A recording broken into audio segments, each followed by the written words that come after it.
I can take a heart that's broken, make it over again, but I know a man who can.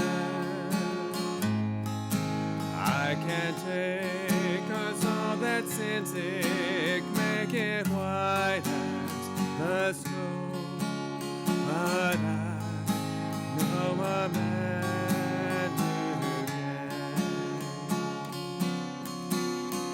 Some call him Savior, the Redeemer of all men. I call him Jesus, for he's my dearest friend. If you think no one can help you and your life is out of hand, well, I know a man who can.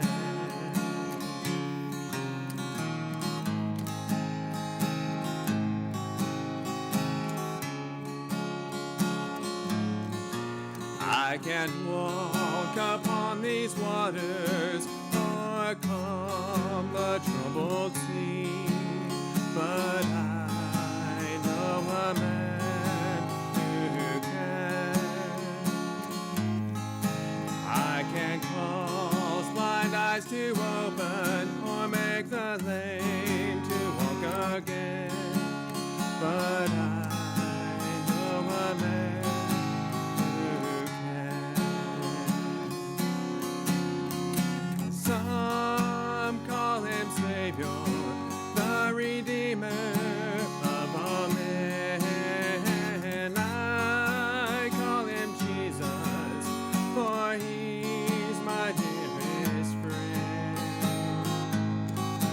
If you think no one can help you and your life is out of hand, well, I know a man who can. Yes, I know a man who can.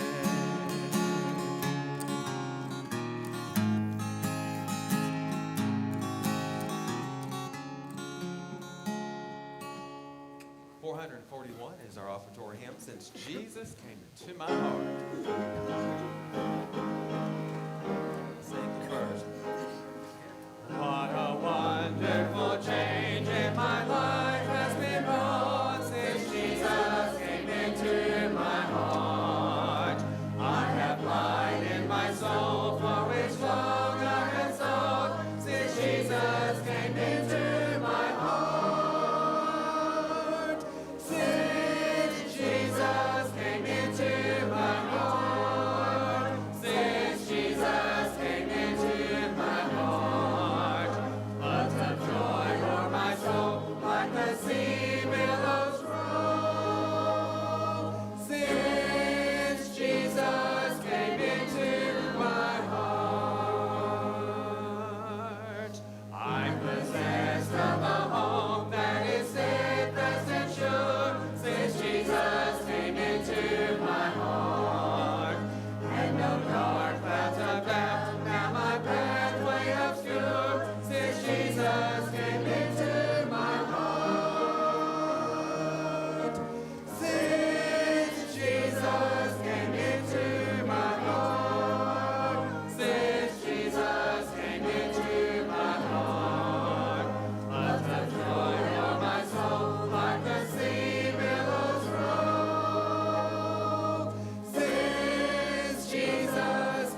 one more song.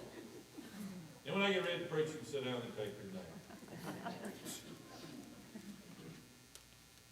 Let a man regard us in this manner, as servants of Christ and stewards of the mysteries of God. In this case, moreover, it is required of stewards that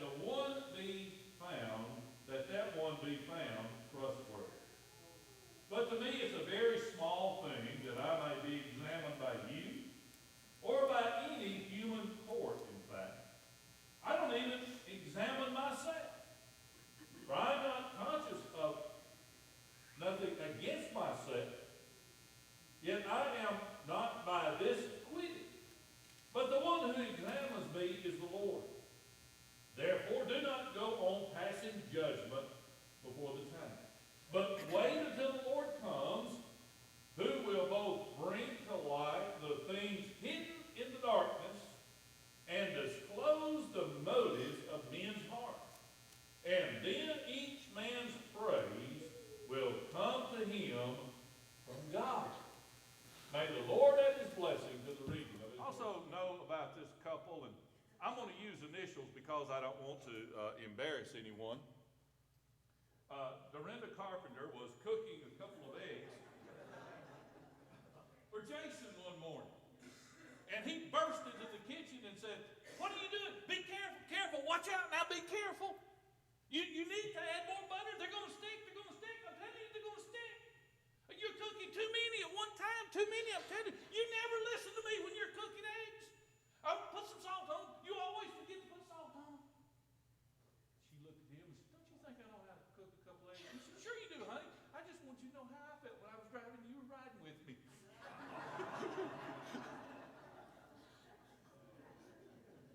But most of the time when we're getting criticized, it's no laughing matter, is it, Jason?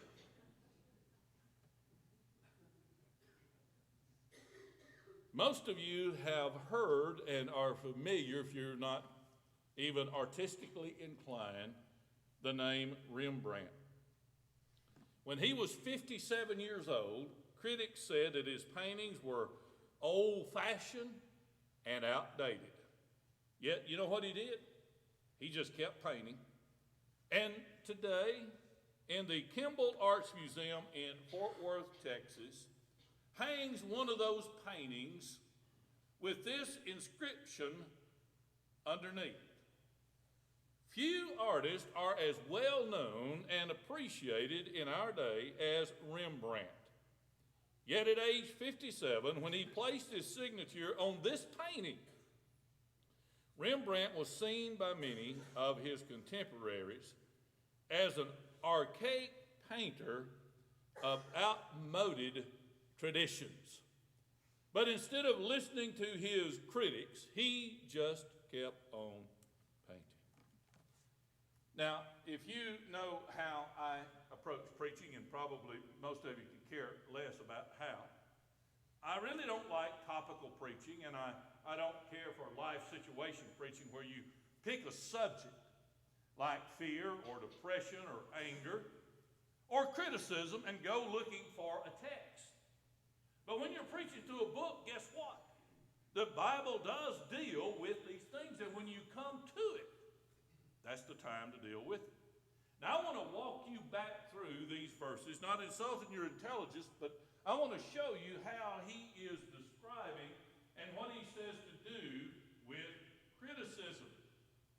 I'm going to paraphrase some. When he says, "Let a man regard us in this manner," he said, "I want you to look at me and judge me like this, as servants of Christ and stewards of the mysteries of God." Now, he is talking to Christians, and one of the most common descriptions of a Christian is a servant, a doulos. Literally, it's a slave. They were the property of their master, and a slave needed to please one person and one person alone. Who? Their master. And he says, "I am a servant of Jesus Christ." So who does a Christian need to worry about pleasing? Jesus Christ. And he uses another little analogy. a steward of the mysteries of God. Now, a steward is a little different than a servant. A steward is someone who has been entrusted with the valuables of another person. They give it to them for safekeeping and for investment and to grow it. And he says we are stewards of God. Who does a steward answer to for the values in his or her possessions? The owner, which is God here. Now, look at what else he says. In this case, moreover, it requires of stewards that one be found faithful. We do have a responsibility, but not to other people, but to God. Now look at what he says. To me, it is a very small thing that I may be examined by you. Park City English, I don't give a rip what you say or think about me. What he says. He said, I don't care what the courts say about me. We might apply that. I don't care what the whole community is saying about me. In fact, I don't even examine myself. Does that sound strange? It won't sound too strange if you go ahead and read the rest of it. He's not saying that I never do an analysis of my own life and I don't stop and ask if I'm doing the will of God. What he is saying is I really don't know, and I cannot know what is going to be the value of what I'm doing. Do you know? No. We don't. He says you just wait till everything winds down and God will set all of that straight. He was criticized, but he did not let it get him down. Now, drawing from that, what are some of the principles that we see in this passage and in all the Bible that tells us how to cope with criticism? First thing, and this may sound to you like, but it's important. Expect it. Expect criticism. I mean, all you have to do is just begin scanning the pages of the Bible. Have you ever read a portion of the Bible called the Old Testament? If you hadn't, you're aware that it's there, right? Now, there's all kinds of examples, but I want to point out two of them to you. And they're completely different, but my, how they were criticized. One is a fellow by the name of Elijah. Does that ring a bell? He lived during a time when Israel was in rebellion, and Ahab just was more and more ungodly. And because they had broken the covenant, God sent a drought. You see, one of the plagues for breaking the covenant with God was a drought. And one day, Ahab finally encountered Elijah face to face. You remember what old Ahab said to him? Paraphrase again. There you are, you old troublemaker. You're the one that has brought this ruin on all of Israel. Who had brought the ruin on Israel? Was it Elijah? Yeah. Ahab and his followers. It never dawned on him that he was the problem. He was pointing a finger to someone else. Now, I see a principle there. Many times when a person just runs around and all they're doing is criticizing other people, it is because their own heart and life is wrong. But then there was another one. And boy, did he know what it was to face criticism. His name is Moses. Moses was criticized over and over again by Pharaoh and Pharaoh's magicians and the people of Egypt. But not only that, he was criticized over and over and over again by the children of Israel. You know why they were called the children of Israel? Because they were acting like children. I never will forget when my wife made the mistake of telling Mark that we were going to take Carson and Caleb to the mountains with us. We would get down the road 2 or 3 minutes and those two boys would already be fighting. I mean, it was an experience to go to Gatlinburg and back with those two boys. Moses had 650,000 children in his back seat. Every one of them complaining. only did they complain, you remember his brother Aaron complained? His sister Miriam, every time that boy turned around, somebody was criticizing him, telling him how he ought to be doing it. Go on into the New Testament. Paul, the author of this book, was he ever criticized? Boy, was he ever criticized. I want to point out just a few things to you because it shows how criticism works. In the book of Galatians, he was criticized for preaching too hard.